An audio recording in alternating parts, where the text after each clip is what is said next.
Adán o el misterio del principio. Segunda parte.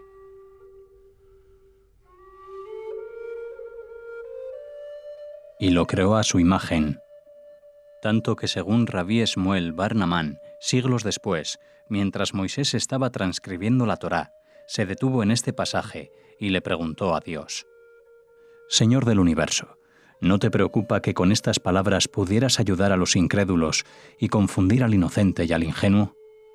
Si es verdad que Dios creó al hombre a su imagen, ¿no se dirá entonces que Dios tiene una imagen?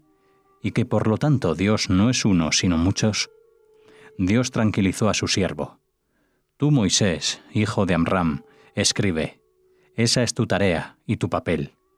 En cuanto a aquellos que se nieguen a comprender o que deliberadamente interpreten mal mis pensamientos y los tuyos, bueno, allá ellos con su problema. Es evidente que Moisés desconfió de la estrecha relación que había existido entre Dios y Adán. La tradición rabínica reduce este peligro a un mínimo, esforzándose por ligar a Adán con el hombre, con todos los hombres. Un midrash. ¿Por qué Dios creó un hombre y no más que uno? Para darnos una lección de igualdad y enseñarnos que ningún hombre es superior a otro, ya que todos tenemos el mismo antecesor. También por esa razón, la arcilla con la que lo hizo fue recogida de todos los rincones del universo, de manera que nadie pueda decir que el mundo de Adán le pertenece solamente a él. Adán pertenece a todos los hombres y a cada uno de ellos en la misma medida. También para que un hombre justo no pudiera decir: yo soy el hijo de un hombre justo, y un incrédulo: yo soy el hijo de un incrédulo. Y para que ningún hombre pueda burlarse de otro diciendo: mi padre era mejor que el tuyo. Y para que cada uno de los hombres se sienta responsable por todo el mundo, puesto que el mundo fue creado para un ser humano. Quien quiera que mate a un ser humano está matando a toda la humanidad, y quien quiera que salve a un ser humano está salvando a toda la humanidad. Un texto ofrece esta cínica interpretación: Dios creó un solo individuo para evitar peleas. Y continúa: de todos modos, y a pesar de esta precaución, los hombres siguen peleando entre ellos y matándose. Imagínense lo que hubiera pasado al mundo si Dios, en el principio, hubiera creado más de un hombre. Otra pregunta.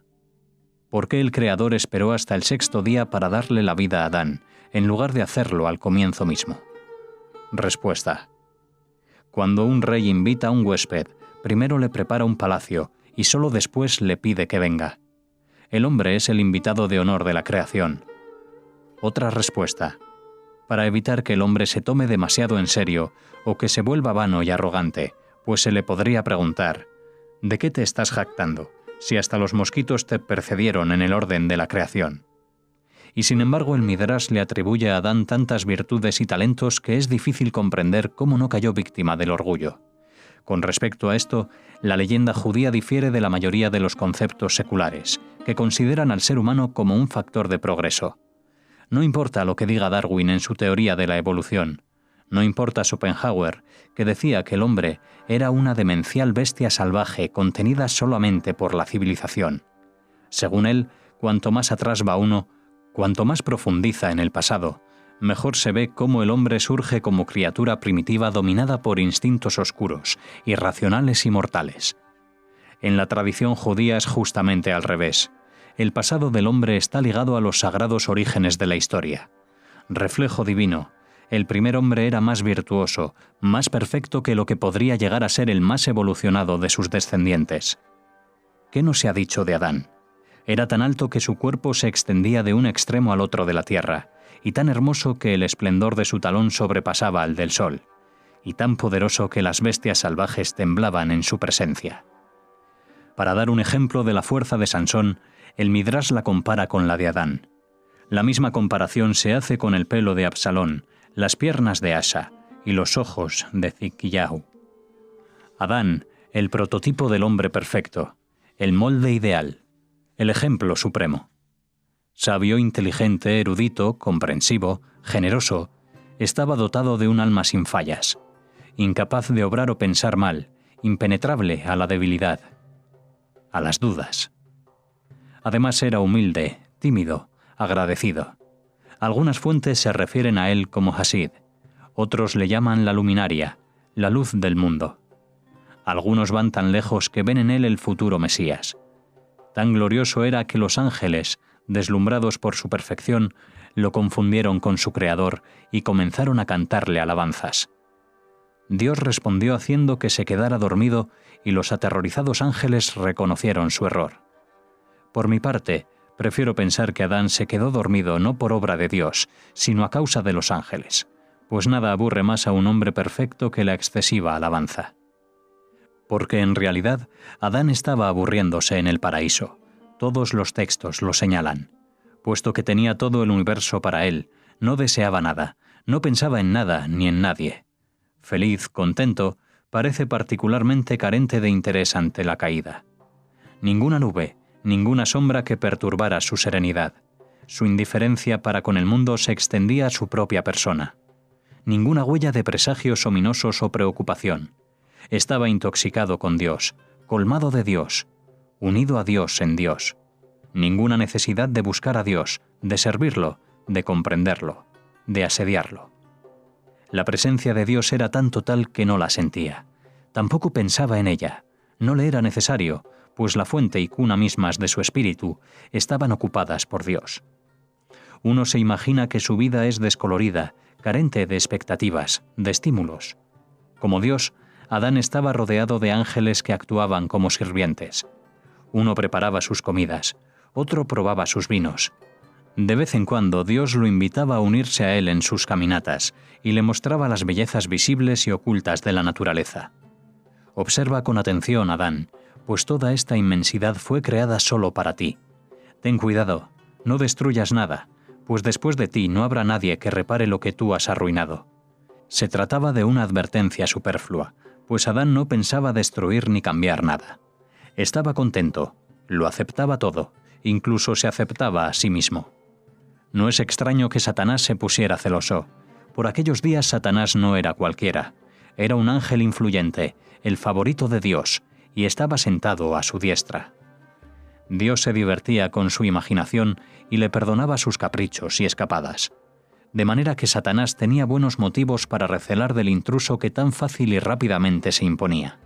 Tenía que combatir al recién venido, tenía que socavar su posición. ¿Cómo? Difundió rumores, intrigó, conspiró. No ahorró medios. Para desarmar a Satanás y hacerlo entrar en razón, Dios decidió probarle que Adán era el más inteligente de los dos, y por lo tanto, merecedor de su éxito. Todos los animales de la tierra fueron citados a que se presentaran ante él. ¿Sabrías tú cómo nombrarlos?, le preguntó Dios a Satanás. No, no sabía. ¿Y Adán? Los nombró a todos, y nombrar las cosas es poseerlas, y para satisfacción de Dios fue declarado vencedor. Un texto del Midrash insinúa que Dios hizo trampa. Deseoso de asegurarse la victoria de Adán, hizo las preguntas de manera tal que Adán pudiera adivinar las respuestas. No había forma de que perdiera. ¿Quiere decir que sin ayuda Adán habría fracasado? No. La prueba está en la última pregunta. Dios decidió no murmurar la respuesta cuando preguntó: ¿y a mí, Adán? ¿Qué nombre me darás a mí? Adán aceptó el desafío. Dejó a un lado su humildad y llamó a Dios por su nombre. Comprendió intuitivamente que Dios mismo recibe su nombre del hombre, lo que ilustra el concepto judío básico de que mientras Dios es Dios y el hombre es solamente su instrumento, aún así, Dios necesita al hombre para hacerse conocer, del mismo modo como el hombre necesita a Dios para adquirir este conocimiento. Al llegar a este punto de la historia, debemos hacer una pausa, pues el decorado está cambiando. Adán está a punto de dejar su cuento de hadas para entrar en la tragedia. Y puesto que no hay tragedia que parezca convincente o incluso posible sin una mujer en el elenco, la Biblia y el Talmud llaman a Eva a entrar en acción. No es necesario decirlo. De inmediato ella trató de eclipsar a su único compañero, y lo logró. Desde el momento en que apareció, se colocó en el centro de la escena, entró en la vida de Adán y la dominó por completo. Solo la vemos si oímos a ella. En menos de un abrir y cerrar de ojos, Adán se convirtió en el prototipo del marido débil y sumiso cuya pasividad se vuelve un acto de pura supervivencia. Increíble pero cierto, el mismísimo hombre que Dios consideraba su obra maestra, su realización suprema, se convirtió en una figura pálida, satisfecha de seguir a su esposa y dejarla decidir por él, por ambos. No podía decirle que no, de manera que se sometió en silencio. ¿Por qué fue creada Eva? Por Adán, por supuesto. Eso es lo que se le dijo varias veces a él. Ella había de ayudarlo oponiéndoselo, desafiándolo. Ella debía enriquecer su vida y conducirlo a descubrir el deseo, la ambición y el remordimiento. Eva, un remedio contra la soledad, el lado inescrutado del hombre. Sin Eva, Adán hubiera sido un hombre, pero no hubiera sido humano.